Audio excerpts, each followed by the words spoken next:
Here's how to fix a flat tire. You have a nail in your tire, so you're gonna go and get a patch kit. It's gonna look like that. This one is metal. You're gonna put a rubber rod and sealant in this one, put it off to the side.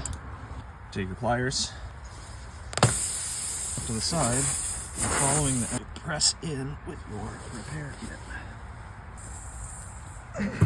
There it is, now it's in the tire. Twist and lean out that hole. If your tire is low on air, you want to fill it back up before you do all this.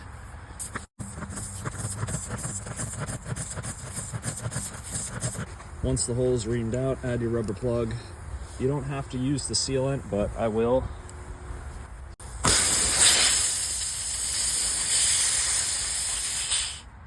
There you go. Once it's in there,